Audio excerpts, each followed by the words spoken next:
الحمد لله نحمده ونستعينه ونستغفره ونؤمن به ونتوكل عليه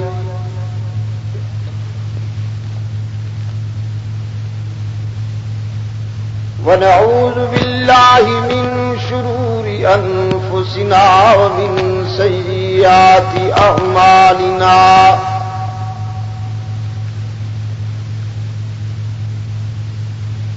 من يهده الله فلا مضل له ومن يضلل فلا هادي له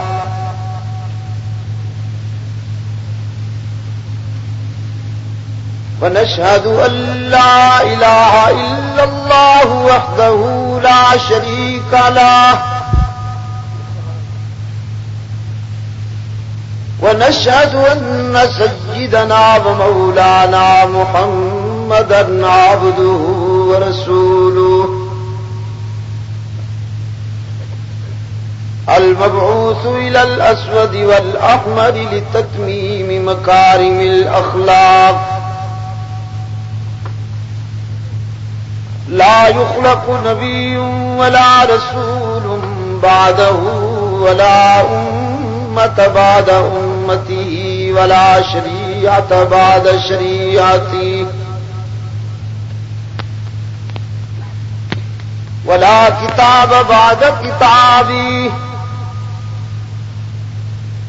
صلى الله تعالى عليه وعلى آله وأصحابه الذين هم خلاصة العرب الألباء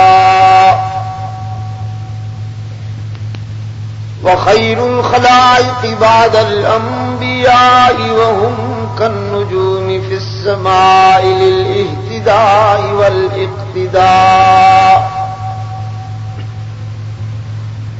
وهم مفاتيح الرحمة ومصابيح الغرر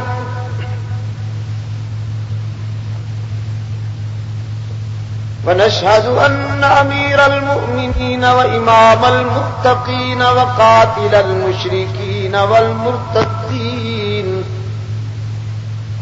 أبا بكر الصديق ولي الله ووصي رسول الله وخليفته بلا فصل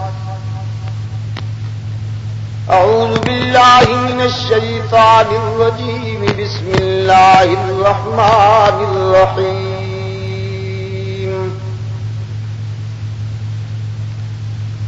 قل أفغير الله تأمروني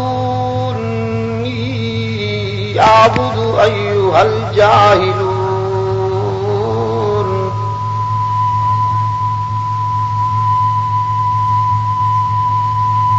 وَلَقَدْ أُوحِيَ إِلَيْكَ وَإِلَى الَّذِينَ مِنْ قَبْلِكَ لَئِنْ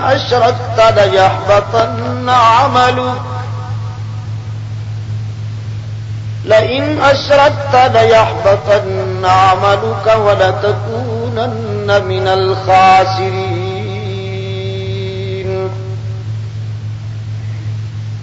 بَلِ اللَّهَ فَاعْبُدْ وَكُن مِّنَ الشَّاكِرِينَ وقال الله تبارك وتعالى في مقام آخر إلا تنصروه فقد نصره الله إذ أخرجه الذين كفروا ثاني اثنين إذ هما في الغار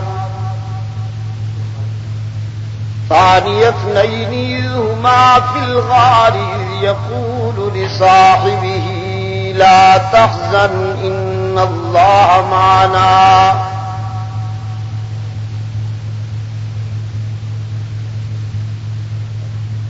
ألم تر أن الفلك تجري في البحر بنعمة الله ليريكم من آياته إن في ذلك لآيات لكل صبار شكور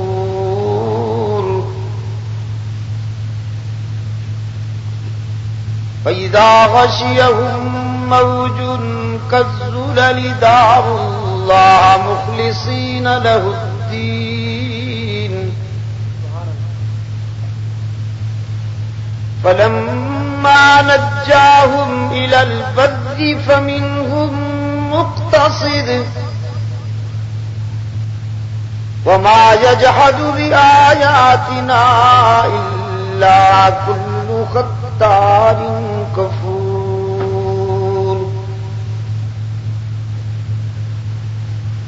يا أيها الناس اتقوا ربكم واخشوا يوما لا يجزي والد عن ولده ولا مولود هو جاز عن والده شيئا إن وعد الله حق فلا تغرنكم الحياة الدنيا ولا يغرنكم بالله الغرور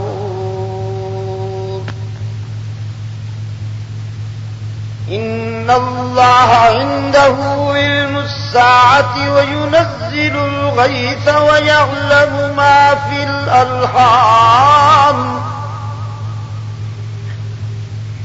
وما تدري نفس ماذا تكسب غدا وما تدري نفس بأي أرض تموت إن الله عليم خبير صدق الله مولانا العظيم وصدق رسوله النبي الأمي الكريم ونحن على ذلك لمن الشاهدين والشاكرين والحمد لله رب العالمين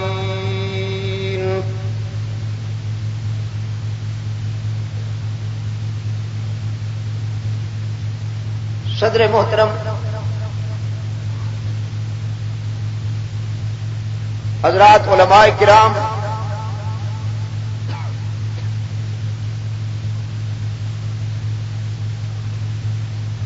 گرامی قدر بزرگوں اور عزیز دوستوں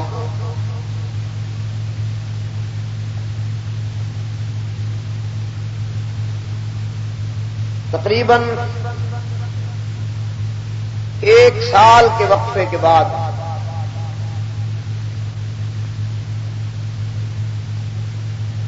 دارالعلوم ربانیہ کے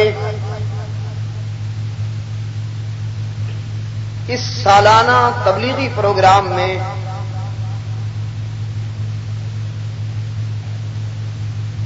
آپ سے ملاقات کی سعادت حاصل کر رہا ہوں۔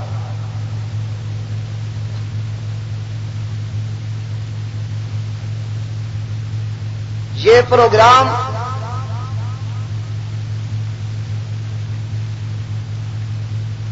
مارچ کے اوائل میں طے ہوا تھا،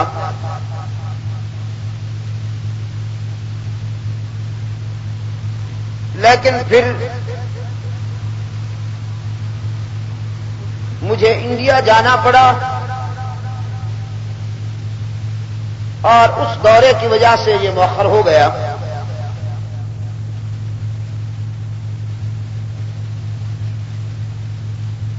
آج صبح ملتان سے جب میں نے سفر شروع کیا، کیونکہ پچھلے دنوں موسم بہت زیادہ خراب دیکھ کر جہاز سے سفر کرنے کا ارادہ ملتوی کر دیا تھا کہ موسمی خرابی کی وجہ سے اگر پرواز ملتوی ہو گئی تو میں اس پروگرام میں شرکت نہ کر سکوں گا۔ ریل کے ذریعے سفر کرنے کا ارادہ کیا، لیکن جس ریل پر میں نے سفر کیا وہ پاکستان ریلوے کی سپر ریل ہے، اس کا نام ہی سپر ایکسپریس رکھا ہوا ہے۔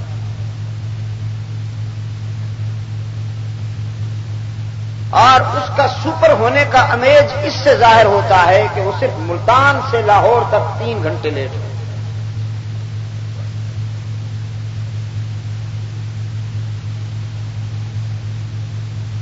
صرف 3 گھنٹے اس دور میں، جبکہ 3 منٹ بھی فیصلہ کن ہو۔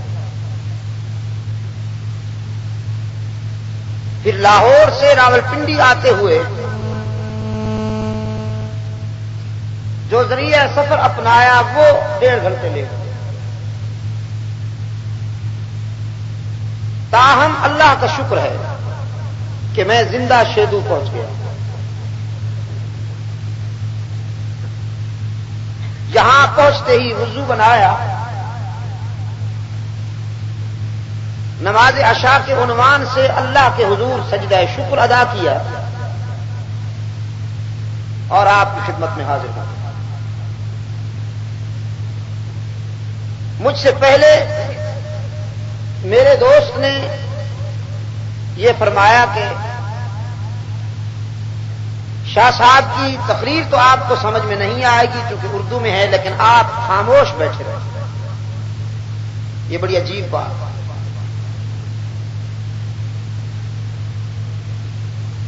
میں نہیں سمجھتا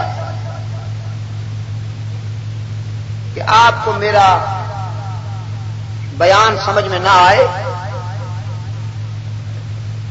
مجھے یہ معلوم نہیں کہ میں اردو میں بول رہا ہوں یا پشتو میں بول رہا ہوں یا عربی میں بول رہا ہوں، لیکن اتنا یقین ہے کہ آپ کے دل کی بات کر رہا ہوں۔ اور دل کے معاملات جو ہوتے ہیں وہ ان تکلفات کو گوارا نہیں کرتے۔ ایک نقطہ نظر ہے، ایک جذبہ ہے، ایک نظریہ ہے جس نے ہمیں جمع کر دیا۔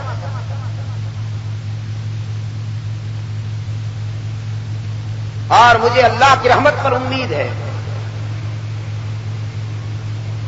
کہ انشاءاللہ اس ملاقات میں ہم بہت کچھ حاصل کر کے اٹھیں گے۔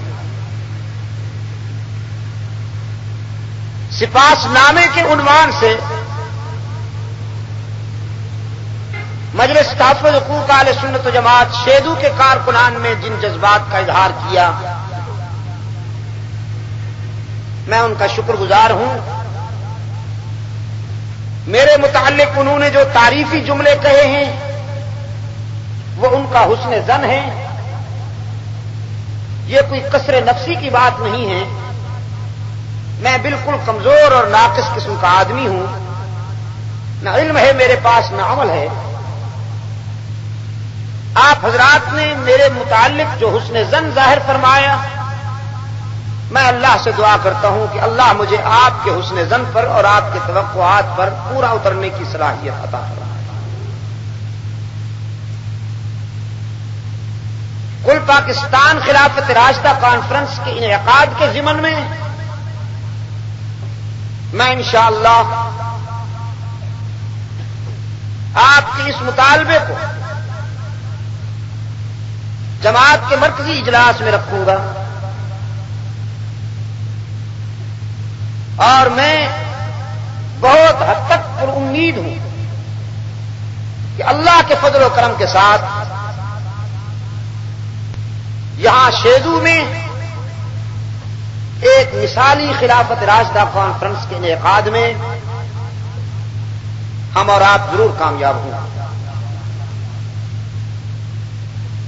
کتاب اللہ سے جو میں نے آپ کے سامنے حصہ تلاوت کیا، اس میں پہلا حصہ تو وہ ہے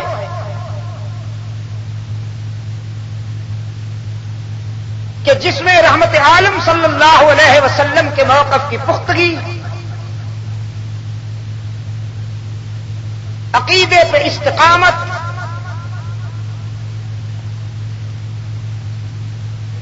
اور ترغیب و ترہیب کے حرفوں سے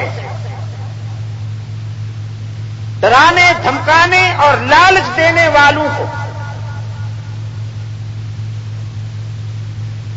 مایوس کرنے کی بات.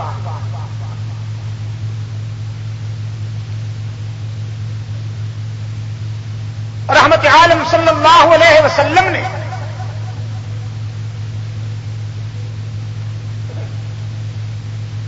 جب فاران کی بلندیوں سے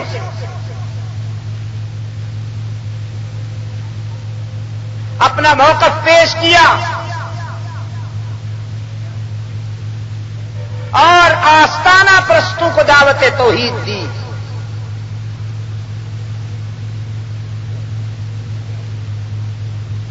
وہ پرانے آستانہ پرست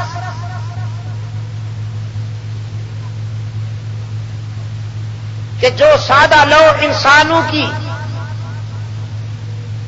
سادگی اور کم علمی سے فائدہ اٹھا کر چاندی اکٹھی کر رہے تھے،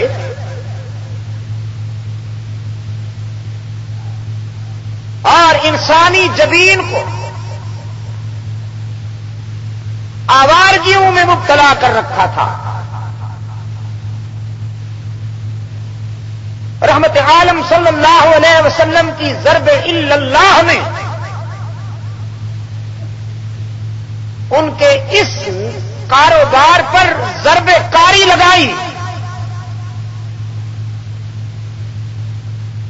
تل ملا اٹھے،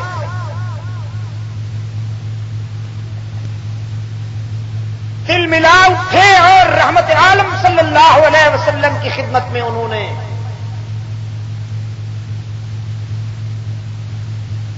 یہ وفد بھیجا کہ دیکھیے آپ ذرا لچک پیدا کریں اپنے موقف میں، آپ کی باتیں بڑی سخت ہیں،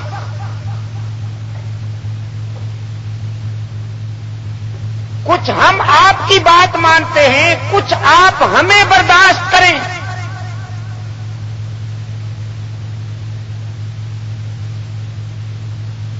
ویسے تو خدا کو ہم بھی مانتے ہیں، مشرکین مکہ جو تھے خدا کو مانتے تھے. جواب اونچا دیجئے ورنہ مولانا سمجھیں گے کہ نہیں سمجھ رہے. ان کا یہ خیال ہے کہ آپ نہیں سمجھتے، میرا یقین ہے کہ آپ سمجھ رہے ہیں. مشرکین مکہ خدا کو بھی مانتے تھے، بیت اللہ کا طواف بھی کرتے تھے، سجدے بھی کرتے تھے. بچوں کا نام عبداللہ پر کی نسبت سے بھی، جس کا ثبوت یہ ہے کہ خود حضور اکرم صلی اللہ علیہ وسلم کے والد گرامی کا نام عبداللہ ہے، کہ جو زمانہ اسلام سے پہلے رکھا گیا. نکاح بھی ہوتا تھا، طلاق ہوتی تھی، عورتیں عدت میں بیٹھتی تھیں، لیکن فرق یہ ہے کہ وہ خدا کا بھی سجدہ کرتے اور کملی والے نے منوایا کہ خدا کا ہی سجدہ کرنا ہے. یہ ذرا نازک بات ہے، خدا کرے کہ آپ کے ذہن میں اتر جائے، دل تک پہنچ جائے. وہ خدا کا بھی سجدہ کرتے تھے اور رحمت عالم صلی اللہ علیہ وسلم نے منوانا تھا کہ خدا کا ہی سجدہ کرنا ہے. وہ خدا کے گھر کا بھی طواف کرتے تھے اور حبیب کبریا صلی اللہ علیہ وسلم نے فیصلہ کر لیا تھا کہ دانت توڑواؤں گا، اپنے رضاکاروں کو شہید کرواؤں گا. وطن چھوڑنا پڑا تو چھوڑ دوں گا، سارے دکھ اٹھاؤں گا، ساری مصیبتیں برداشت کروں گا، لیکن منوا کے رہوں گا کہ خدا کا ہی طواف ہونا چاہیے۔ تو جھگڑا کل بھی یہی تھا، آج بھی یہی ہے۔ جب سرکار دو عالم صلی اللہ علیہ وسلم نے انسانوں کو متوجہ کیا کہ خدا کا ہی سجدہ کرو، خدا کا ہی طواف کرو، خدا کے لیے ہی قیام کرو، خدا کی ہی نظر مانو، جب جہاں جس وقت جس زبان میں اسے پکارو وہ تمہاری سنتا ہے اور دستگیری کرتا ہے۔ تو ان کا کاروبار خطرے میں پڑا، مجاور برادری کا کاروبار خطرے میں پڑا، اس لیے کہ انہوں نے تو لوگوں کو یہ بتا رکھا تھا کہ خدا براہ راست نہیں ملتا، تم چونکہ بہت گناہگار ہو، تم روسیا ہو، خدا تمہاری نہیں سنتا، خدا تو ہماری سنتا ہے، لہذا تم ہمیں خوش کرو، ہم تمہاری بات خدا تک پہنچائیں۔ یہ انڈائریکٹ سلسلہ کر رکھا، تم ہمیں خوش کرو تو ہم خدا تک تمہاری بات پہنچائیں۔ سرکار دو عالم صلی اللہ علیہ وسلم نے قرآن کے لہجے میں دنیا انسانیت کو یقین دلایا، یہ جھوٹے ہیں کاروباری ہیں جو کہتے ہیں خدا گناہگاروں کی سنتا نہیں، میں تمہیں یقین دلاتا ہوں کہ خدا کسی کی بات ٹھکراتا نہیں، جو اپنی روح سیاہی اس کے در پہ لاتا ہے وہ آب رحمت سے اس کی روح سیاہی کو دھو ڈالتا ہے، اس کی رحمت تو ہر وقت منتظر رہتی ہے، کوئی مجھے پکارے تو اس نے واضح بتا دیا، نبی عبادی انی انا الغفور الرحیم،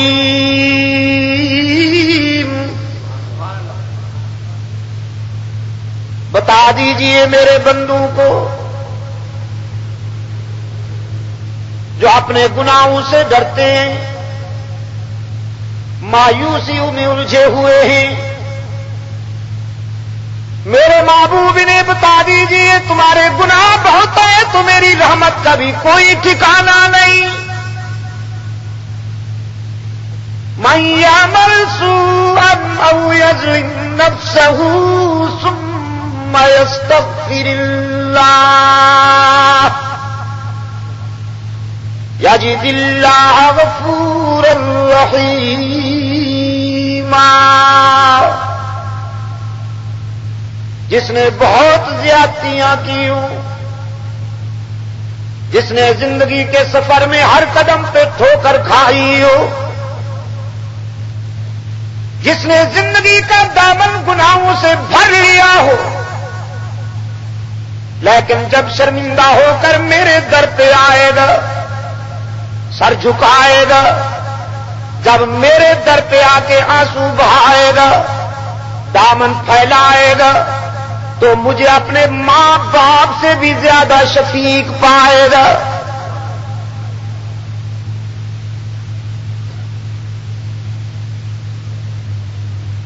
شہدوں کے دوستو،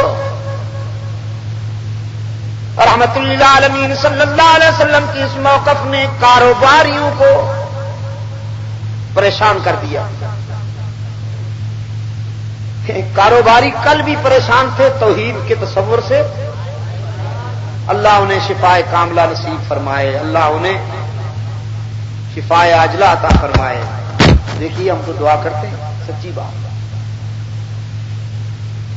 سرکار دو عالم صلی اللہ علیہ وسلم کی خدمت میں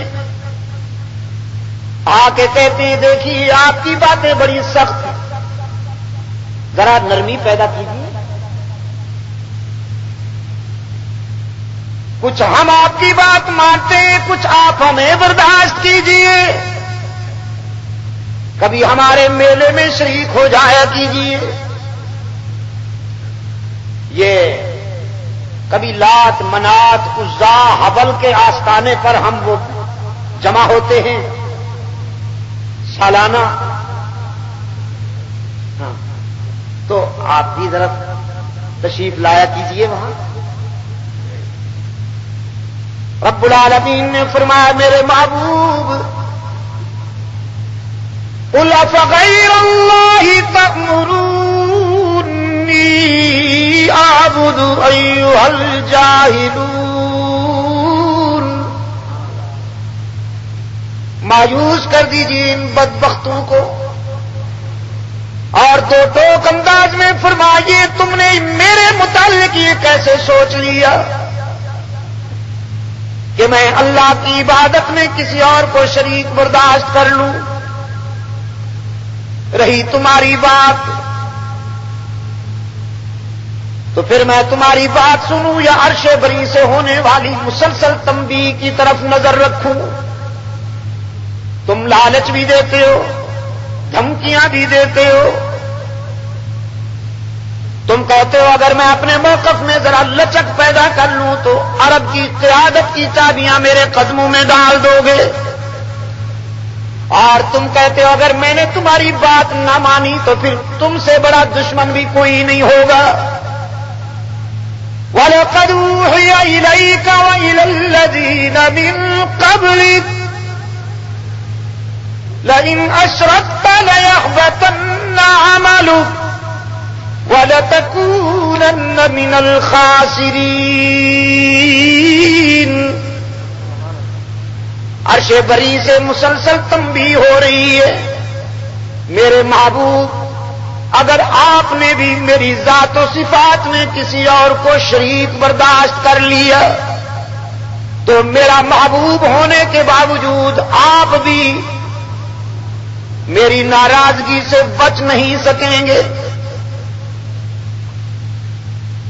تو میں ساری دنیا کو ناراض کر سکتا ہوں لیکن رب کو کیوں ناراض کروں؟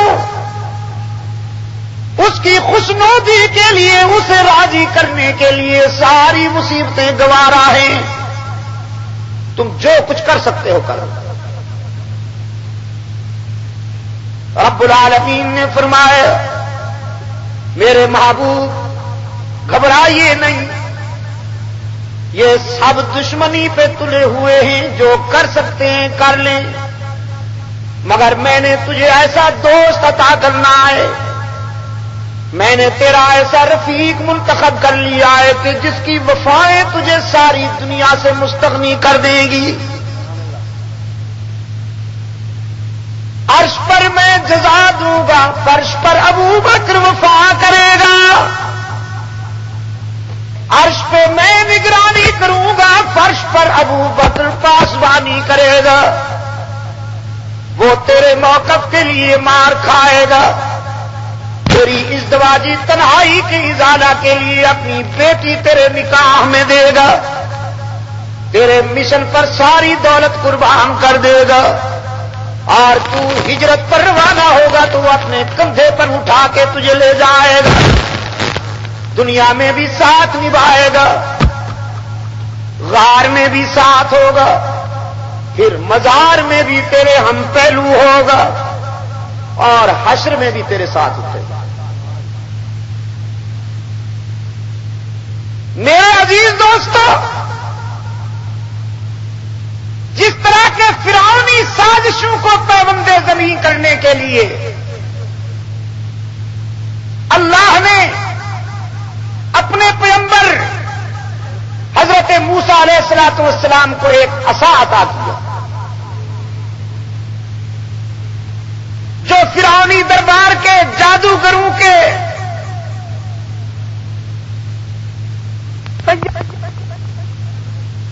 اپنی پوری قوت جمع کر کے مسلمانوں کو مٹانے کے لیے آ رہے ہیں۔ رحمت عالم صلی اللہ علیہ وسلم نے اپنے غلاموں کو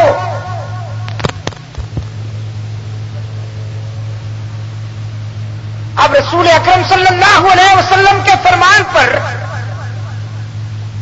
صحابہ کرام رضوان اللہ علیہ مجمعین تیاریوں میں مصروف ہیں۔ منافقین نے اللہ محفوظ رکھے ہر دور کی بدترین جنس منافقین،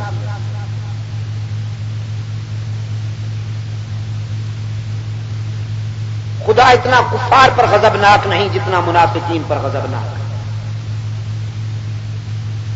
اس لیے کہ کفر کھلی ہوئی بات ہے، منافقت چھپی ہوئی۔ کافر کی دشمنی واضح، لیکن منافق کی عداوت محبت کے لبادے میں ہوتی ہے، اس پر محبت کا خول چڑھا ہوا ہوتا ہے۔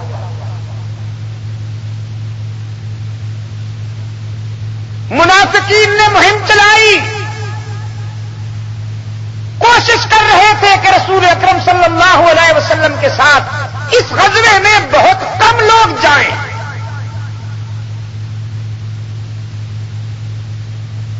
خدا کی غیرت کو جلا لایا، فرمایا الا تنصروه فقد نصره اللہ۔ سنو، اگر تم سب میرے پیغمبر کا ساتھ نہ دو تو میرا محبوب تمہارے تعاون کا محتاج نہیں، اس لیے کہ میں جو اپنے پیغمبر کا مددگار ہوں۔ فقد نصرہ اللہ،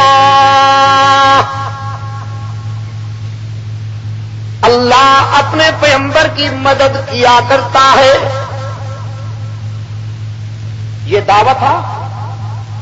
اب دلیل، اذ اخرجہ الذین کفروا ثانی اثنین، رب العالمین نے فرمایا ہجرت کی شب جب کفار نے مل کر یہ پروگرام بنا رکھا ہے کہ ہم رسول خدا صلی اللہ علیہ وسلم کو خاکم بدہن مٹا دیں گے، کفار تلواریں لے کر رسول اکرم صلی اللہ علیہ وسلم کے گھر کے ارد گرد جمائیں۔ اللہ نے جب اپنے محبوب کو خطرے میں محسوس فرمایا تو فرش زمین پر نظر ڈالی کہ آج میری محبوب امانت کو سنبھالنے والا کون ہے۔ جس رات پیغمبر نے اپنی امانتیں حضرت علی کے سپرد کی رضی اللہ تعالی عنہ، جس رات رسول اللہ صلی اللہ علیہ وسلم نے اپنی امانتیں حضرت علی کے سپرد کی، اسی رات اللہ نے اپنی امانت صدیق اکبر کے سپرد کی۔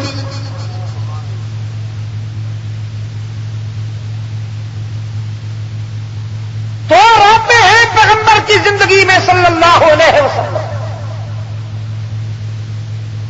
ایک معراج کی شب اور دوسری ہجرت کی شب۔ ان دونوں سفروں کے لیے اللہ نے اپنے پیغمبر کے رفیق منتخب فرمائے۔ معراج کا سفر خوشی کا سفر تھا اور ہجرت کا سفر غم کا سفر۔ معراج کے سفر میں خوشی کی انتہا تھی اور ہجرت کے سفر میں جزاک اللہ غم کی انتہا تھی۔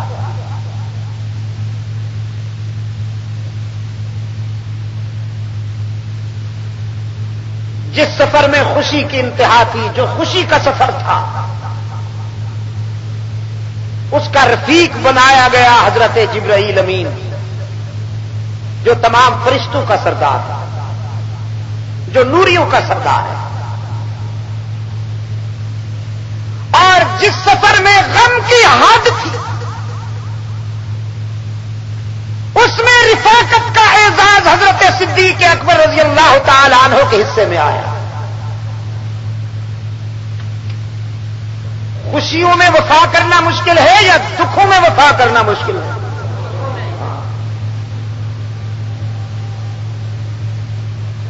خوشی میں تو سب شامل ہو جاتے ہیں۔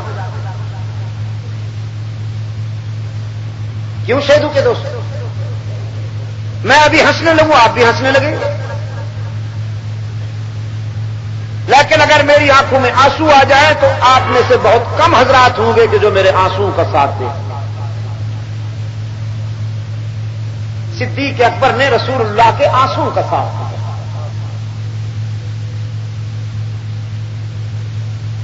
یہی تو وجہ ہے سرکار دو عالم صلی اللہ علیہ وسلم بڑی رقت کے ساتھ فرمایا کرتے تھے، ابو بکر میرے دکھوں کا دوست۔ جب ساری دنیا انکار کر رہی تھی ابو بکر نے اقرار کیا، جب ساری دنیا بغاوت پر تلی ہوئی تھی ابو بکر نے اطاعت کی، جب ساری دنیا دشمنی کرنا چاہتی تھی صدیق اکبر نے دوستی کا حق ادا کیا۔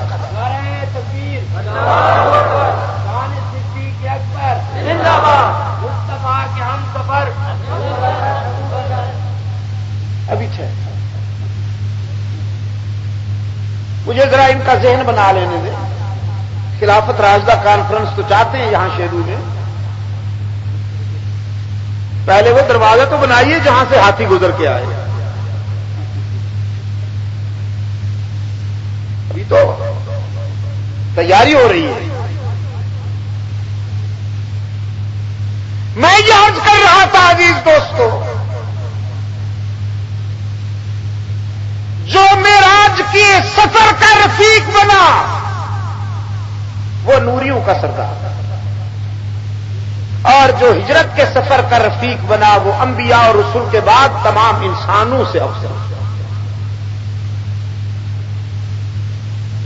جو معراج کے سفر کا رفیق بنا وہ سدرۃ المنتہا سے آگے نہ جا سکا، سدرۃ المنتہا پہ پہنچا تو عرض کیا بس محبوب خدا اب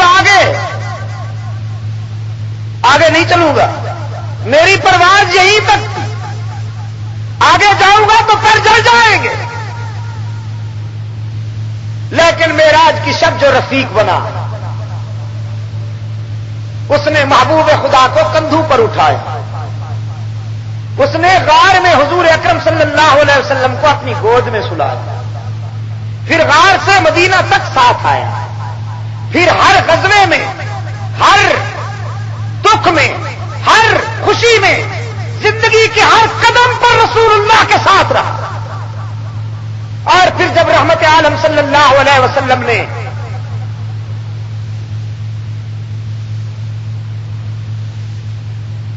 عالم برزخ میں ڈیرے لگائے، حجرہ عائشہ صدیقہ میں جب حضور اکرم صلی اللہ علیہ وسلم استراحت فرما ہوئے تو ابو بکر سے وہاں بھی اپنے محبوب کی تنہائی نہ دیکھی گئی، دنیا چھوڑ کر سیدھے وہیں پہنچے اور محبوب کے پہلو میں سو گئے۔ میرے عزیز دوست،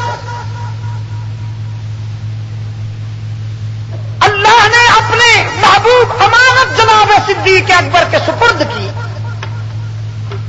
صدیق اکبر نے اللہ کی امانت کو کس انداز میں سنبھالا؟ مکہ چھوڑتے ہوئے حضرت صدیق اکبر رضی اللہ تعالی عنہ محبوب خدا کے ساتھ جا رہے ہیں، رات کا وقت ہے، سامنے سے ایک مشرک آیا، وہ حضرت صدیق اکبر کے قریب گزرتے ہوئے حضرت صدیق اکبر رضی اللہ تعالی عنہ کو تو پہچان گیا، لیکن رسول اکرم صلی اللہ علیہ وسلم کو ذرا دور ہونے کی وجہ سے نہ پہچان سکا۔ تو اس نے پوچھا حضرت صدیق اکبر سے، ابو بکر آپ کے ساتھ یہ دوسرا کون ہے؟ آزمائش تھی، امتحان تھا. اگر صدیق اکبر بتاتے ہیں کہ رحمت للعالمین ہے تو راز فاش ہوتا ہے، جھوٹ بولتے ہیں تو صداقت داغدار ہوتی ہے. صدیق تو کہتے ہی اسی کو ہیں جس کی زبان پہ کبھی جھوٹ نہ آیا.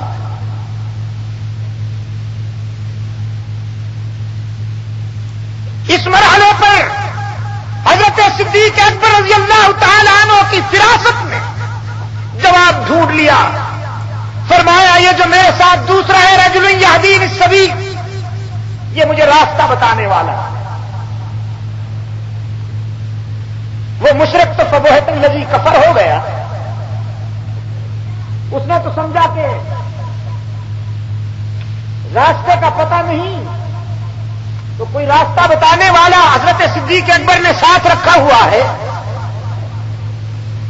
اور صدیق اکبر تو اپنے انداز میں کہہ گئے کہ میرا ہادی ہے، میرا قائد ہے، دنیا کا راستہ بھی یہی بتاتا ہے اور عقبہ کا راستہ بھی یہی بتاتا ہے.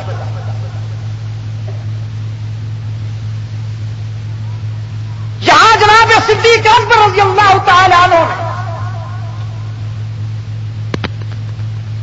اللہ کے فضل و کرم کے ساتھ راز بھی فاش نہیں ہونے دیا اور جھوٹ بھی نہیں بولا. ایک اور مرحلے پر حضرت صدیق اکبر رضی اللہ تعالی عنہ کا امیج خطرے میں نظر آیا. وہ یوں کہ ایک یہودی نے رسول اکرم صلی اللہ علیہ وسلم کی خدمت میں آ کے یہ شکایت کی کہ مجھے ابو بکر نے تھپڑ مارا ہے. یہ دیکھیے میرے گالوں پر ابو بکر کی انگلیاں پرنٹ ہو گئی ہیں، مجھے انصاف چاہیے، کیوں مارا ہے مجھے؟ رسول اکرم صلی اللہ علیہ وسلم نے فرمایا ابو بکر نے مارا ہے. پہچانا تھا تو نے مارنے والے کو؟ کہیں ابن خطاب تو نہیں تھا؟ یہ آقا نے اس لیے پوچھا کہ ایسی کارروائیاں اکثر فاروق اعظم ہی ڈالا کرتے تھے رضی اللہ تعالی عنہ. بھی میرا غصہ ٹھنڈا نہیں ہوا، اگر آپ اجازت دیں تو اس کو مزید یہیں آپ کے سامنے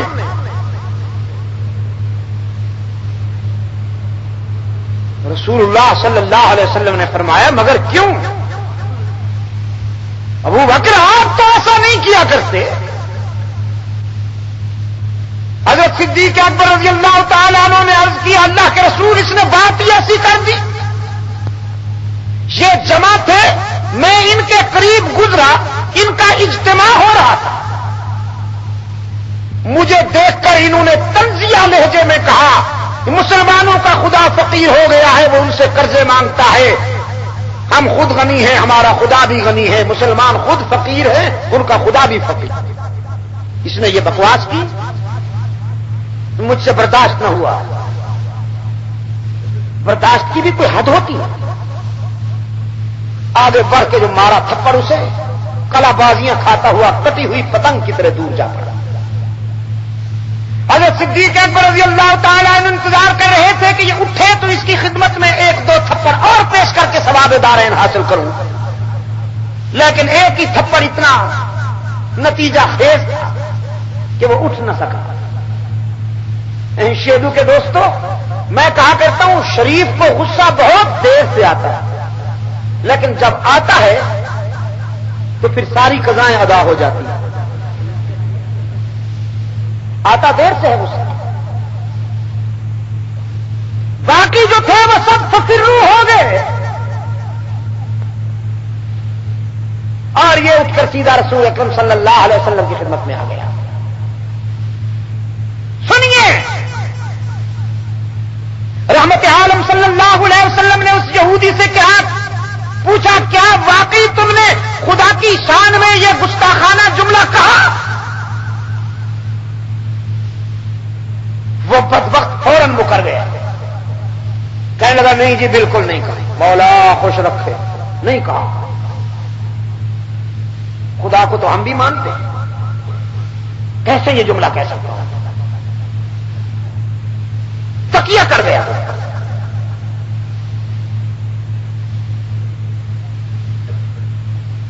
اب مسند انصاف کے اس تاجدار نے اپنے یار غار سے فرمایا ابو بکر یہ تو انکار کرتا ہے. حضرت صدیق اکبر رضی اللہ تعالیٰ عنہ فرمانے لگے حیرت ہے حضور کس نے کہا ہے؟ وہ کہتا ہے میں نے بالکل نہیں کہا.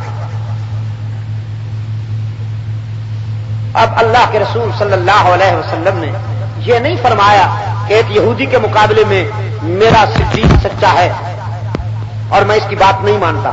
جو کسوٹی مقرر کر رکھی ہے عدل و انصاف کی، جو معیار مقرر کیا ہے، اس معیار پر اپنے ابو بکر کو بھی پورا اترنے کے لیے حکم فرماتے ہیں. فرماتے ہیں ابو بکر آپ نے الزام لگایا، وہ انکار کرتا ہے، تو اب یہ ضروری ہو گیا ہے کہ آپ اپنے الزام کے ثبوت میں کوئی گواہ پیش کریں. کسی اور نے بھی سنا کہ اس نے خدا کی شان میں یہ گستاخانہ جملہ کہا. حضرت صدیق اکبر رضی اللہ تعالی عنہ فرمانے لگے حضور میں اکیلا تھا، یہ ان کا میلہ تھا اور میں اکیلا تھا. اب ان میں سے تو کوئی میرے حق میں گواہی دینے سے رہا، میرے پاس کوئی گواہ نہیں. رسول اکرم صلی اللہ علیہ وسلم کی سنجیدہ نگاہیں حضرت صدیق اکبر رضی اللہ تعالیٰ عنہ کی طرف ہیں اور رحمت عالم خاموشی کی زبان میں خاموش نگاہوں سے یہ بات بتا رہے ہیں گواہ ضروری ہے ابو بکر. اگر گواہ پیش نہ ہوا تو ہو سکتا ہے کہ میں یہودی سے کہوں وہ تیرے تھپڑ کا بدلہ لینے کے لیے تجھے تھپڑ مارے. یہ وہ موڑ تھا جب عرش بری پہ فیصلہ ہو گیا کہ ابو بکر کی گواہی خود خدا دے.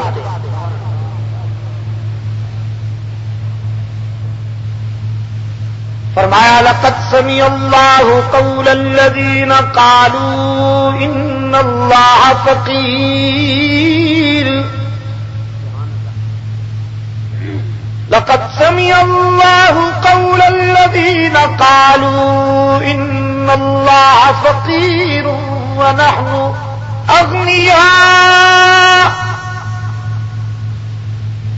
بالیقین سنی ہے اللہ نے ان لوگوں کی باتیں، سنی ہے اللہ نے ان لوگوں کی بات جو یہ کہہ رہے تھے کہ ہم غنی ہیں خدا فقیر ہے.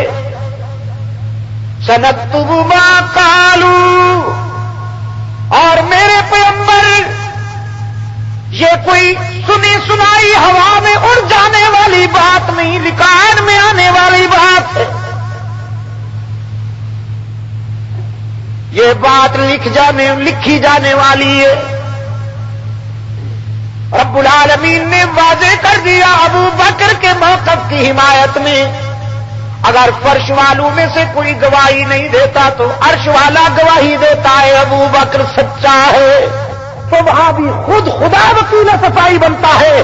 ابو بکر کی بیٹی کے لیے بھی خود خدا گواہی دیتا ہے کہ عائشہ کا دامن گناہ کی آلودگیوں سے پاک ہے. ورنہ تو حضرت موسیٰ پر جب الزام لگا تو ایک عورت وکیل صفائی بنتی ہے.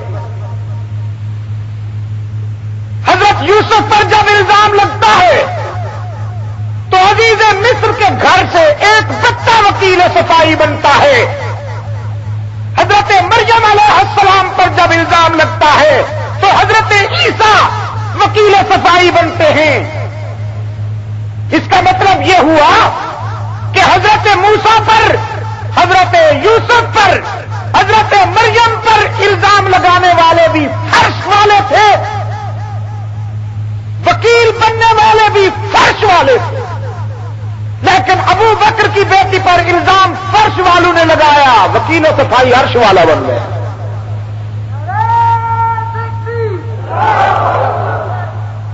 جناب صدیق اکبر رضی اللہ تعالیٰ عنہ ہجرت کی سب محبوب خدا کو اپنے کندھوں پر اٹھاتے ہیں.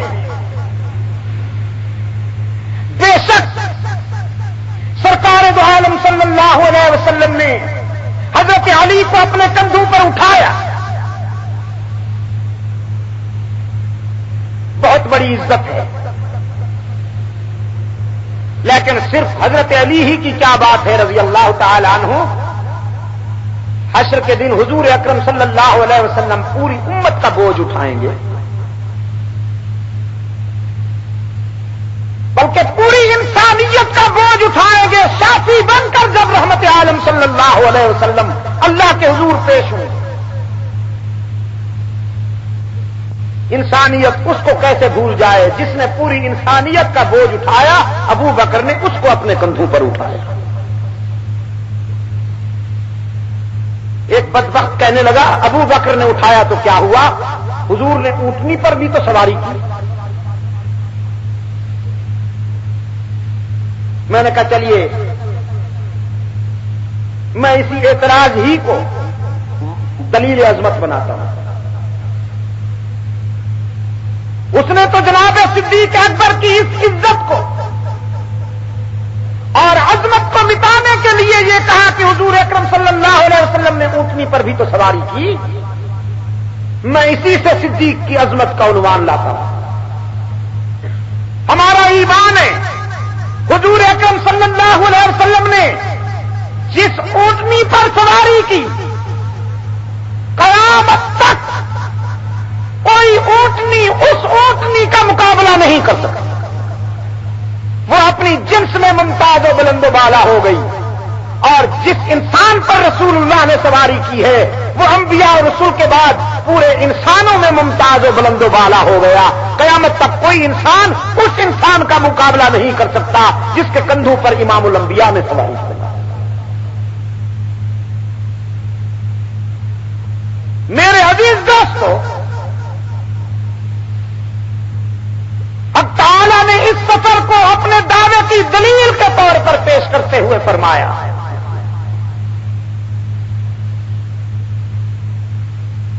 ثانی اثنین اذ ہما فی الغار یقول لصاحبہ لا تحزن ان اللہ معنا۔ جب غار کی خلوتوں میں رحمت للعالمین صلی اللہ علیہ وسلم اپنے صاحب کو فرما رہے تھے گھبرائیے نہیں، اللہ ہمارے ساتھ ہے۔ شیدو کے دوستو، دو مقام ہیں قرآن کریم میں جہاں پیغمبروں نے اپنے ہم نشینوں کو صاحب کہا۔ ایک جیل کی تنہائیوں میں حضرت یوسف نے اپنے ہم نشینوں کو صاحب سجن کہا۔ قرآن کریم نے وہاں حضرت یوسف کے ہم نشینوں کو صاحب سجن کہا، اور یہاں غار ثور کی بات جب قرآن بیان کرتا ہے تو ابو بکر کو صاحب رسول کہتا ہے۔ حضرت یوسف کی کہانی قرآن کی زبانی کچھ یوں ہے کہ یا صاحب السجن ارباب متفرقون خیر۔ حضرت یوسف علیہ السلام نے فرمایا اے جیل کے دوستو، اے جیل کے دوستو، جناب یوسف علیہ السلام کی بات جب قرآن کریم بیان کرتا ہے تو حضرت یوسف کے ساتھ بیٹھنے والوں کی رفاقت کو سجن سے منسوب کرتا ہے، جیل سے منسوب کرتا ہے۔ لیکن یہاں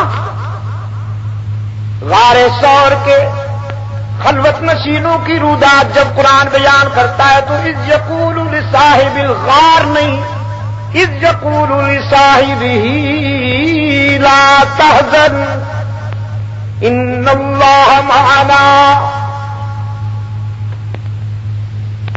اب ترجمہ یوں ہوا کہ حضرت یوسف علیہ السلام اپنے ساتھ بیٹھنے والوں سے فرماتے ہیں اے جیل کے دوستو، اور غار میں رحمت للعالمین ابو بکر سے فرماتے ہیں اے میرا دوست۔ حضرت یوسف فرماتے ہیں اے جیل کے دوستو، اور حضور فرماتے ہیں اے میرا دوست. اس کا مطلب یہ ہوا کہ جو حضرت یوسف کے ساتھ بیٹھے تھے ان کی رفاقت مکانی تھی، وقتی تھی، جغرافیائی تھی، اور جو غار ثور میں محبوب خدا کو اپنی گود میں سلائے بیٹھا ہے اس کی رفاقت دائمی ہے، ازلی و ابدی ہے، نظری آتی ہے. یہی وجہ کہ جو یوسف کے ساتھ بیٹھے تھے وہ کچھ دیر کے بعد بچھڑ گئے، اور جو غار ثور میں محبوب خدا کو اپنی گود میں سلائے ہوئے ہے وہ کل بھی ساتھ تھا، آج بھی ساتھ ہے، اور قیامت میں بھی ساتھ رہے گا. ولو کرہ المنافقون. کسی کو جناب صدیق اکبر کی یہ دوستی پچے یا نہ پچے، لیکن ابو بکر کل بھی ساتھ تھا، ابو بکر آج بھی ساتھ ہے، قیامت میں بھی ساتھ ہے. اور یہ اس کی عطا ہے. حضرت علی رضی اللہ تعالیٰ عنہ ہجرت کی شب پیغمبر کے بستر پہ سوئے ہوئے ہیں اور خود پیغمبر اقدس صدیق اکبر کی گود میں سویا ہوا. حضرت علی رضی اللہ تعالیٰ عنہ نے پیغمبر سے بیٹی لی ہے، جناب صدیق اکبر نے رسول اللہ کو بیٹی دی ہے. حضرت علی رضی اللہ تعالیٰ عنہ زندگی بھر رسول اللہ کے گھر سے کھاتے رہے، صدیق اکبر زندگی بھر رسول اللہ کے قدموں پر سب کچھ لٹاتے رہے. حضرت علی رضی اللہ تعالیٰ عنہ رسول اللہ کے کندھوں پر ہیں، رسول اللہ صدیق اکبر کے کندھوں پر ہیں.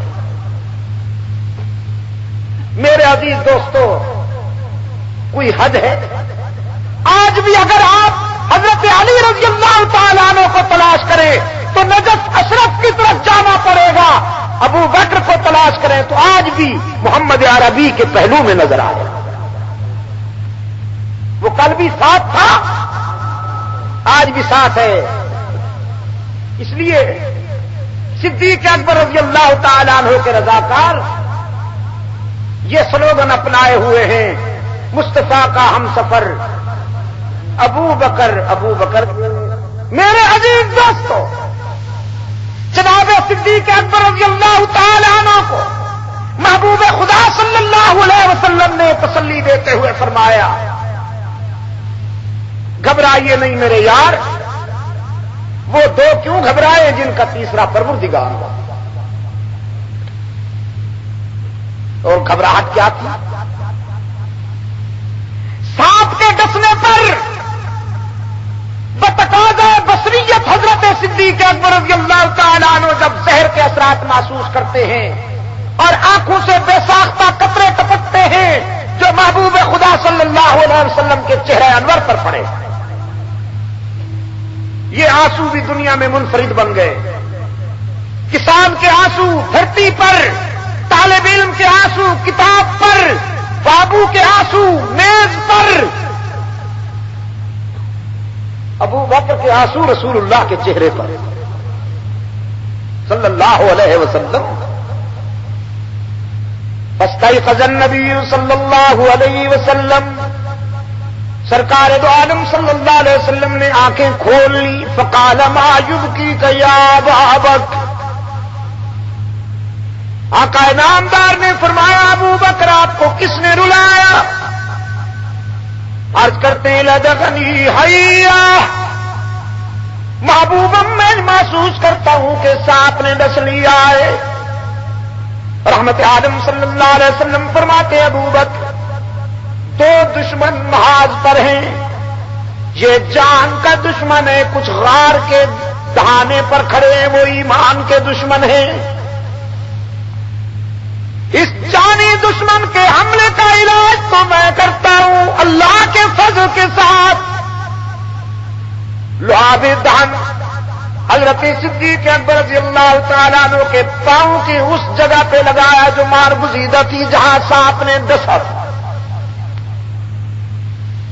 یہی لعاب کسی کی آنکھوں پر اور یہی لعاب کسی کے پاؤں پر. آنکھ اور پاؤں میں کوئی فرق ہے؟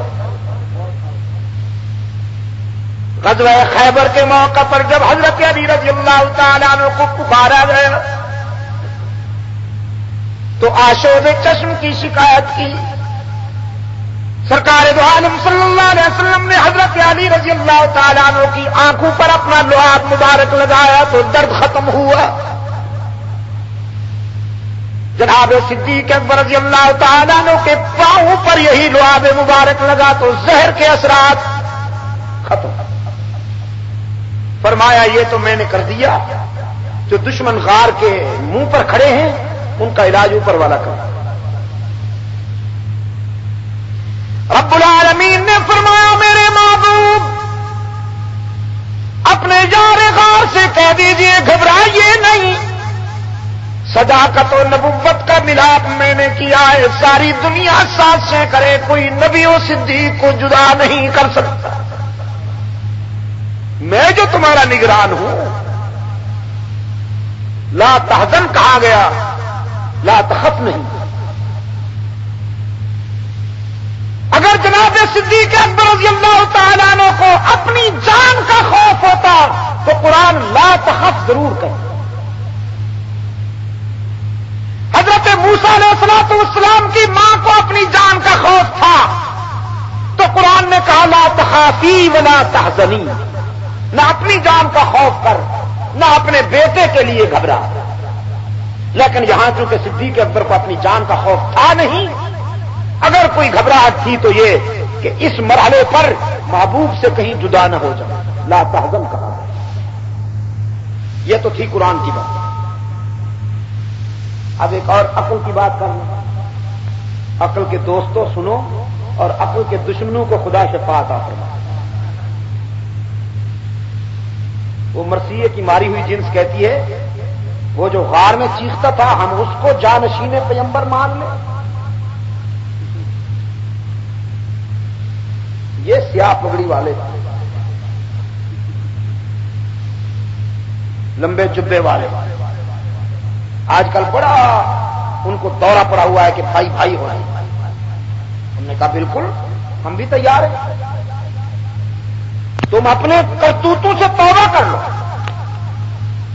تم صدیق اکبر کے غلام بن جاؤ، فاروق اعظم کے غلام بن جاؤ، عثمان ذوالنورین کی عقیدت کے چراغ دل کی دنیا میں جلا لو، حضرت عائشہ صدیقہ رضی اللہ تعالیٰ عنہا کے غلام بن جاؤ، حضرت طلحہ و زبیر کے غلام بن جاؤ، حضرت معاویہ کے غلام بن جاؤ. ہم تو حضرت علی کے غلام ہیں ہی. ہم تو حضرت حسن و حسین کے غلام ہیں ہی. ہم تو سیدہ فاطمہ رضی اللہ تعالی عنہم ان سب کے غلام ہیں ہی. تم صحابہ کے غلام بن جاؤ تو ہمارے بھائی. لیکن اگر تم صحابہ کو دو گالیاں تحریر و تقریر میں صحابہ کرام پر بد زبانی کے تیر چلاؤ اور ہم سے یہ توقع رکھو کہ ہم تمہیں بھائی سمجھے تو یہ تمہاری احمقانہ خوش فہمی ہے. جو بیٹا اپنے باپ کے دشمنوں کے ساتھ دوستی کر لے وہ حلالی نہیں ہو.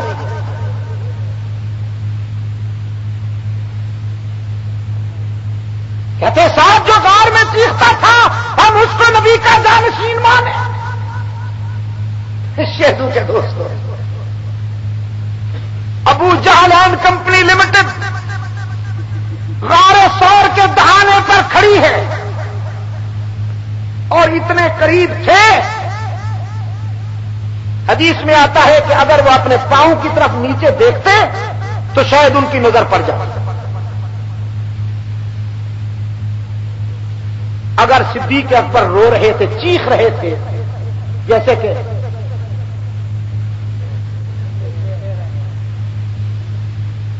جو غار کے منہ پہ کھڑے تھے وہ سن لیتے ابو بکر کا رونا کہ نہ سنتے. انہوں نے سنا. اب وہ کہے گا نہیں انہوں نے سنا تھا. تو عقل کے اس دشمن سے آگے پوچھنا چاہیے اگر انہوں نے سنا تو واپس کیوں چلے گئے؟ اگر ان کے کانوں میں ابو بکر کے رونے کی آواز پڑتی تو وہ تو تلاش میں تھے. جو غار کے منہ پہ کھڑے تھے انہوں نے تو نہیں سنا. 1400 سال کے بعد ملنگ کی جھوپڑی میں ابو بکر کے رونے کی آواز پہنچ گئی. اس اجڑی ہوئی جنس نے سن لیا. بات حزن کی تھی، رونے کی نہیں تھی، حزن کی تھی۔ حزن کی کیفیت قلب سے تعلق رکھتی ہے، آواز سے نہیں۔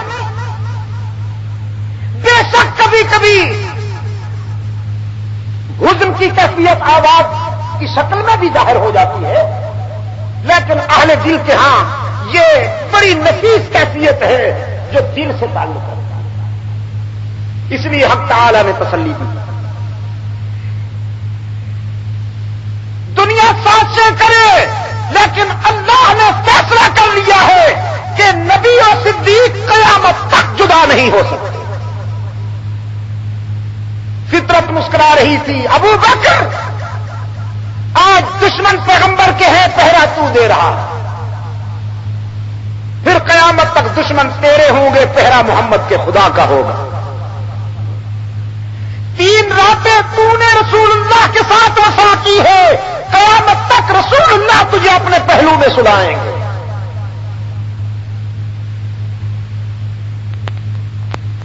ایک شب حضرت عائشہ صدیقہ رضی اللہ تعالی عنہا کی نظر آسمان پر پڑی۔ آسمان کے دامن میں ستاروں کی انجمن دیکھ کر حضرت عائشہ رضی اللہ تعالی عنہا رسول اکرم صلی اللہ علیہ وسلم کی خدمت میں عرض کرتی ہیں، اللہ کے محبوب، آپ کی امت میں کوئی ایسا خوش نصیب انسان بھی ہو سکتا ہے جس کی نیکیاں آسمان کے ستاروں جتنی ہوں؟ حضور صلی اللہ علیہ وسلم نے فرمایا، ہاں عائشہ، میری امت میں ابن خطاب، عمر وہ خوش نصیب ہے کہ جس کی نیکیاں آسمان کے ستاروں سے بھی بڑھ گئی۔ حضرت عائشہ رضی اللہ تعالی عنہا عرض کرتی ہیں، حضور تو میرے ابا کے متعلق کیا ارشاد ہے؟ رحمت عالم صلی اللہ علیہ وسلم نے فرمایا، اپنے ابا کی کیا بات کرتی ہو؟ عمر کی زندگی کی ساری نیکیاں تیرے ابا کی ہجرت کی شب میرے ساتھ غار ثور میں گزری ہوئی 3 راتوں میں سے 1 رات کا بھی مقابلہ نہیں کر سکتی۔ یہ تو تھی فضائل کی بات، فضائل کی بات کہ اللہ کی نظر میں جناب صدیق اکبر رضی اللہ تعالیٰ عنہ کا یہ مقام ہے کہ خدا نے کئی ہزار افراد پر مشتمل لشکر کے مقابلے میں تنہا صدیق اکبر کو اہمیت دی۔ وہ کام ہزاروں افراد پر مشتمل لشکر نہ کر سکے جو تنہا ابو بکر صدیق نے کر دیا۔ جس مقام پر حضرت صدیق اکبر کو جانشین پیغمبر منتخب کیا گیا، حضور کے وصال کے بعد امت کا متفقہ قائد چنا گیا، اللہ تعالیٰ آپ کو بہت جلدی سے مدینہ لے جائے۔ ہاں یہ تو سمجھ رہے ہیں، سنیے تو صحیح، جلدی سے اللہ تعالیٰ آپ کو مدینہ لے جائے اور جوانی میں لے جائے۔ بڑھاپے میں تو پھر کئی مسائل ہوتے ہیں، جوانی میں ارکان بھی اچھی طرح سے ادا ہوں، خود بھی آدمی ارکان ادا کرے، دوسروں کو بھی کام آئے۔ بڑھاپے میں تو ہمارے، میں بتایا کرتا ہوں، ایک ہمارا خان صاحب بوڑھا مواجہ شریف پہ کھڑا ہوا رو بھی رہا ہے اور کہتا ہے، یا رسول تمہارا روز ابور آ چاہے، ادھر صفا بھی نہیں ہے مروہ بھی نہیں۔ میں نے کہا یہ تک کیا ہے؟ لگے ہوں گے نا دھکے، وہاں وہ تو لگتے ہیں، طواف زیارت میں بھی لگتے ہیں، اتنے پرکیف دھکے ایمان افروز۔ میں بتایا کرتا ہوں دوستوں کو، طواف زیارت کے دوران ہم نے کئی مرتبہ مقام ابراہیمی پر جو نوافل کی نیت کی، طواف کرنے والوں کا ریلا آتا تھا، نیت سمیت اٹھا کے لے جاتے تھے۔ تو قوت کی بات ہے۔ جوانی میں اللہ تعالیٰ حج کی سعادت نصیب اور بہت خوشی ہوتی ہے وہاں دیکھ کر، الحمدللہ ثم الحمدللہ۔ حج کرنے والوں میں عرب حضرات کے بعد سب سے زیادہ تعداد جو غیر عرب کی ہوتی ہے زمانوں میں، وہ یہاں کے لوگوں کی ہوتی ہے، پاکستان کے لوگ، کیونکہ اب تو الحمدللہ عرب میں ملازمت کے سلسلے میں بھی بہت حضرات گئے ہوئے ہیں، تو وہ حج کے موقع پر آ جاتے ہیں۔ جب آپ مدینہ طیبہ جائیے گا تو میری یہ بات ذہن میں رکھیے گا اس مقام کو ضرور دیکھیے گا جہاں جناب صدیق اکبر رضی اللہ تعالیٰ عنہ کی قیادت پر امت نے اتفاق کیا. وہ ہے ثقیفہ بنو ساعدہ. ثقیفہ بنو ساعدہ جس کو ماتمی جنس گالیاں دیتی ہے اس لیے کہ ثقیفہ بنو ساعدہ کے روشن ضمیروں نے حضرت صدیق اکبر کی خلافت پر اتفاق کر کے یہودی لابی کی سازشوں کو خاک میں ملا دیا. یہودی اس کوشش میں تھے کہ قیادت کے مسئلے پر وہ خلفشار پیدا کر دے, انتشار پیدا کر دے اور امت آپس میں لڑے. لیکن ثقیفہ بنو ساعدہ کے روشن ضمیروں نے رسول اللہ صلی اللہ علیہ وسلم کی منشا کی تکمیل کرتے ہوئے یار غار رسول, وفادار پیغمبر, امام الصحابہ حضرت صدیق اکبر کی قیادت پر فیصلہ کر کے پوری امت پر احسان کر دیا. میرے عزیز دوستو, میں عرض یہ کر رہا تھا آپ کی خدمت میں کہ جناب صدیق اکبر رضی اللہ تعالیٰ عنہ کو جس جگہ پر رسول اکرم صلی اللہ علیہ وسلم کے وصال کے بعد خلیفہ منتخب کیا گیا وہ جگہ بھی باغ و بہار ہے, آج تک باغ و بہار ہے. کم و بیش 27 مہینے حضرت صدیق اکبر رضی اللہ تعالیٰ عنہ کی خلافت کے بنتے ہیں جن میں آپ نے اسلامی سلطنت کی تقویم, اسلامی سلطنت کے اساسی خطوط اور اسلامی سلطنت کے وہ بنیادی زاویے وضع فرمائے کہ جس پر پوری خلافت راستہ کی عمارت تعمیر ہو. حضرت فاروق اعظم رضی اللہ تعالیٰ نے فرمایا کرتے تھے, خبردار کوئی میرے دور کی خوبیوں کو دیکھ کر یہ نہ کہے کہ میں ابو بکر سے بڑا ہوں, وہ مفضول ہے اور میں افضل ہوں. یہ نہیں ہے بات.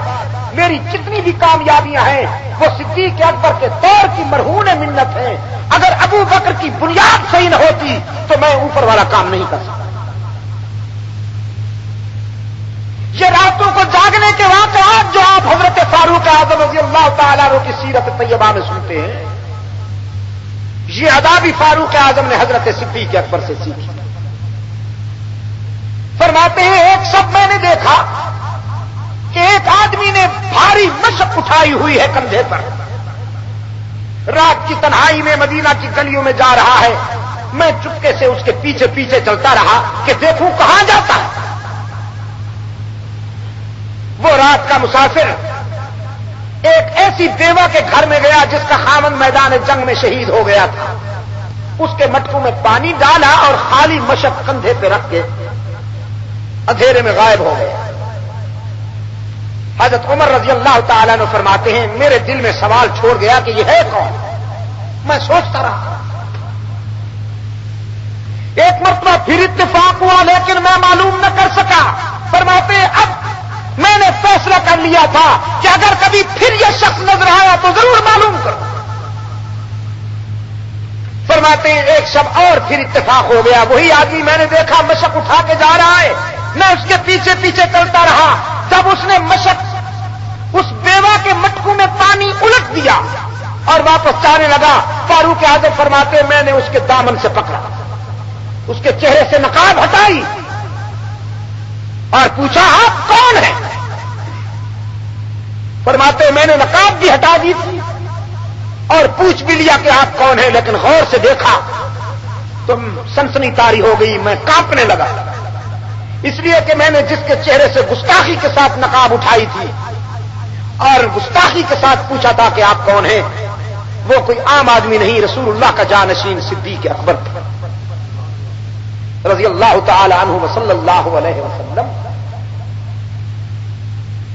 جو بیواؤں کے گھر پانی بھرتا. جناب صدیق اکبر رضی اللہ تعالی عنہ کی خلافت کا سب سے اہم دور مرتدین کی سرکوبی ہے. منکرین زکات کو درست کیا جناب صدیق اکبر رضی اللہ تعالی عنہ. حضرات علماء کرام سنیں, اسلام یہ نہیں کہتا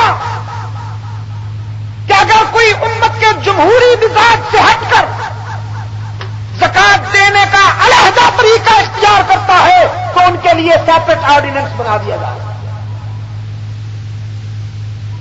یہ اسلام نہیں، یہ سیاست ہے، اور سیاست بھی مغربی.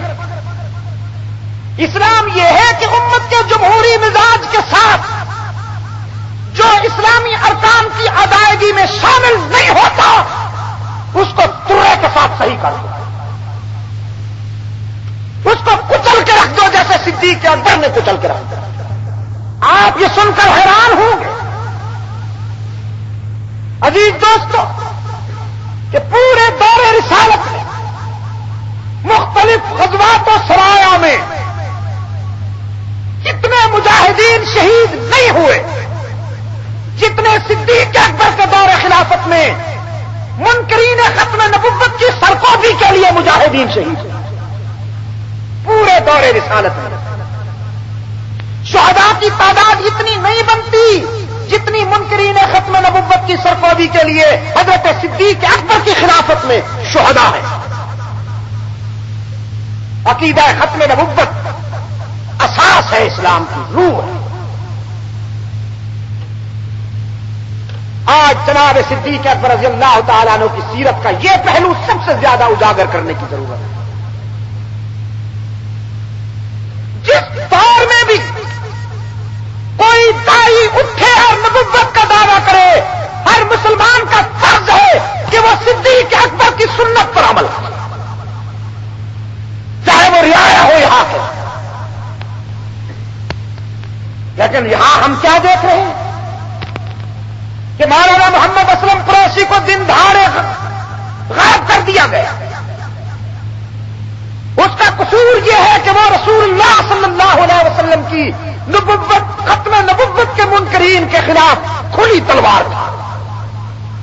یہی محمد اسلم قریشی تھا جس نے ایم محمد پر ایمانی غیرت سے مغلوب ہو کر حملہ کیا.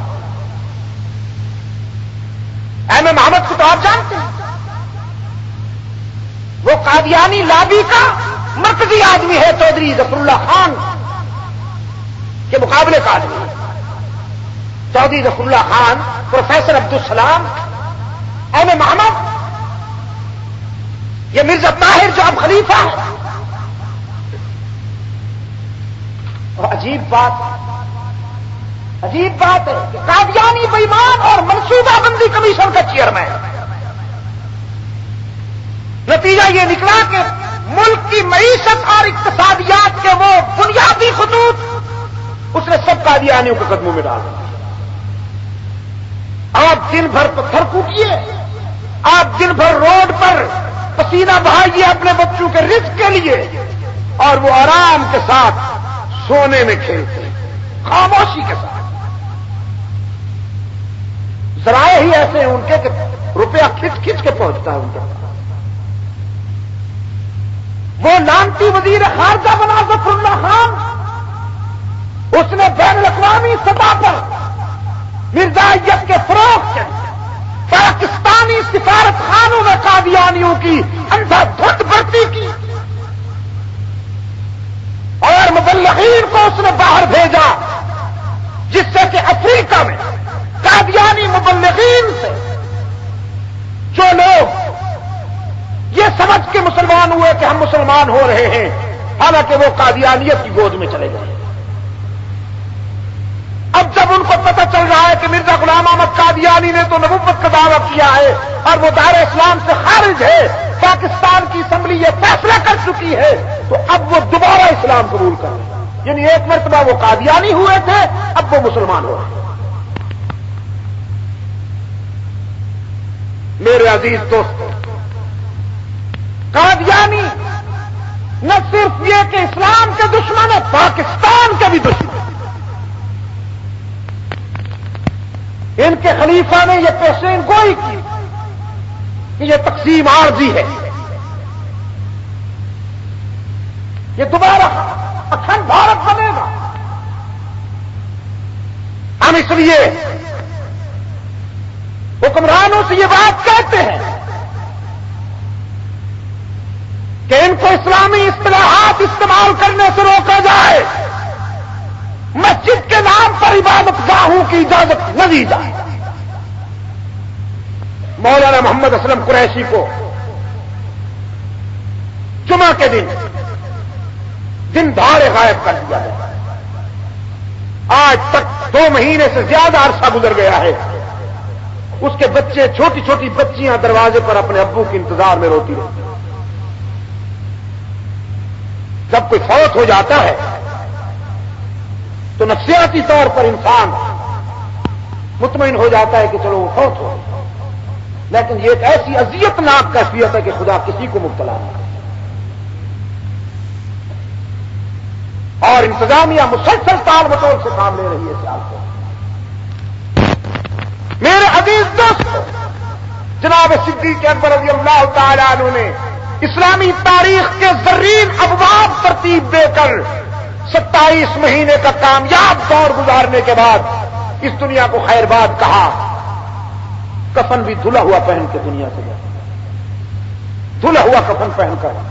اپنی بچی کو وصیت فرمائی تھی کہ میرے لیے نیا کفن تیار نہ کرنا، یہی چادر جو میں نے علالت کے زمانہ میں استعمال کی ہے اسی کو دھو لینا، اور جو کپڑا کم رہے اور شامل کر کے میرا کفن دے۔ حضرت عائشہ رضی اللہ تعالی عنہ فرماتی ہیں، ابا حضور کیا ہمیں اتنی بھی توفیق نہیں کہ ہم آپ کو نیا کفن دے کے اس دنیا سے رخصت کریں؟ حضرت صدیق اکبر رضی اللہ تعالی عنہ فرماتے ہیں، بیٹی نیا کپڑا مرنے والوں سے زیادہ زندہ رہنے والوں کا حق ہے۔ میرے آقا کی امت نے دھلا ہوا لباس پہن رکھا ہے، میرا ضمیر گوارا نہیں کرتا کہ میں نیا کفن پہن کر اپنے آقا کی خدمت میں حاضری کروں۔ جناب فاروق اعظم رضی اللہ تعالیٰ عنہ کو نامزد فرما کر امت پر ایک اور احسان کیا حضرت صدیق کہ میرے بعد امت کی قیادت فاروق اعظم سے۔ میں انہی الفاظ پر اکتفا کرتا ہوں اور اللہ سے دعا کرتا ہوں کہ حق تعالی ہمیں اپنے شاندار ماضی کے ساتھ عملاً وابستگی کی سعادت نصیب فرمائے۔ میں دارالعلوم ربانیہ کی انتظامیہ اور مجلس تحفظ حقوق اہل سنت کے کارکنان کا بھی شکر گزار ہوں جن کی محبت اور یاد آوری سے یہ ملاقات نصیب ہوئی۔ اللہم ثبتنا علی صراط۔ اچھا، دعا سے پہلے یہ کچھ کراچی کے دوستوں نے کیسٹیں روانہ کی ہے۔ ایک تو ہے توحید و رسالت کانفرنس میں ہونے والی اہم تقریر بحمدللہ جس سے ہزاروں ذہنوں کی اصلاح ہوئی، اور ایک سیرت عائشہ صدیقہ رضی اللہ تعالی عنہا پر 17 رمضان مبارک کو لسبیلا چوک کراچی میں ہوئی۔ یہ مریم عیسیٰ اور مریم اسلام کا میں نے موازنہ کیا تھا، اس کو اب بھی سنتا ہوں تو اشک بار ہو جاتا ہوں۔ اور ایک اسلام آباد میں ہونے والی میری تقریر جس پر میں اللہ کا شکر گزار ہوں، انشاءاللہ وہ میری نجات کا باعث بنے گی۔ نظریاتی طور پر پڑھے لکھے حضرات اسے بھی ضرور سنیں اور آگے پھیلائیں۔ اور یہ میری آواز میں کچھ تلاوت کی کیسٹیں ہیں، سورہ یوسف، سورہ الرحمن اور یاسین، اور سورہ مریم اور طٰہٰ، ایک گھنٹے کی، یہ آپ کو دعا کے بعد میرے رفیق کے سفر سے مل سکیں گی۔ ان کو آپ اپنے گھر تک محدود رکھنے کے بجائے تبلیغی نقطہ نظر سے جہاں تک ہو سکے آگے بھی پھیلائیے گا۔ اللہم ثبتنا علی صراط المستقیم۔ اللہم زینا بزینۃ الاسلام واجعلنا ھداۃ مہتدین۔ اللہم نور قلوبنا بنور الایمان واحسن اخلاقنا بنور القرآن۔ خداوند عالم اسلام کی مدد فرما، پاکستان کو اندرون و بیرون خطرات سے اور ہر فتنے سے محفوظ و مامون فرما۔ ہمارے فلسطینی بھائیوں کی مدد فرما، ہمارے افغانی بھائیوں کی مدد فرما، ان کو اپنی نظریاتی جد و جہد میں کامیابی نصیب فرما۔ آسام کے مسلمانوں کی الہ العالمین مدد فرما۔ پاکستان کو قرآن و سنت پر مبنی آئین اور دور خلافت راشدہ کے مطابق منصفانہ طرز زندگی نصیب فرما۔ تمام دینی تحریکوں کو ترقی و فروغ عطا فرما۔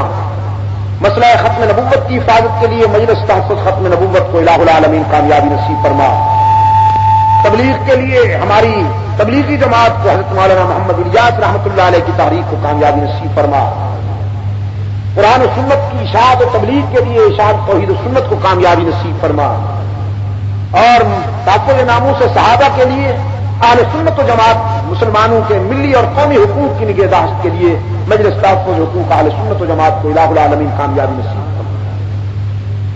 دارالعلوم ربانیہ کے لیے میں دعا کرتا ہوں، اللہ تعالیٰ اس کو اپنے فضل و کرم کے ساتھ ترقی اور عروج نصیب فرمائے اور دوسرے اداروں کے ہم پلہ مقام عطا فرمائے۔ اس میں محنت کرنے والے، پڑھنے پڑھانے والے، اس کے اخراجات کے لیے تعاون کرنے والے سب کو اللہ تعالیٰ دونوں جہانوں کی عزت نصیب فرمائے۔ میں آپ کا بہت شکر گزار ہوں۔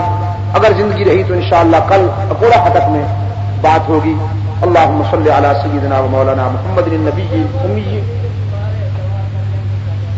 اللہ تعالیٰ تمام بیماروں کو شفا کاملہ نصیب فرمائے اور اس عزیز کو بھی اللہ تعالیٰ اپنے فضل و کرم کے ساتھ شفا عاجلہ نصیب فرمائے۔ وصلی اللہ تعالی علی خیر خلقہ محمد وعلی آلہ وصحبہ وبارک وسلم۔ وہ حج کے موقع پر آ جاتے ہیں۔ جب آپ مدینہ طیبہ جائیے گا تو میری یہ بات ذہن میں رکھیے گا، اس مقام کو ضرور دیکھیے گا جہاں جناب صدیق اکبر رضی اللہ تعالیٰ عنہ کی قیادت پر امت نے اتفاق کیا۔ وہ ہے سقیفہ بنو ساعدہ۔ سقیفہ بنو ساعدہ جس کو ماتمی جنس گالیاں دیتی ہے، اس لیے کہ سقیفہ بنو ساعدہ کے روشن ضمیروں نے حضرت صدیق اکبر کی خلافت پر اتفاق کر کے یہودی لابی کی سازشوں کو خاک میں ملا دیا۔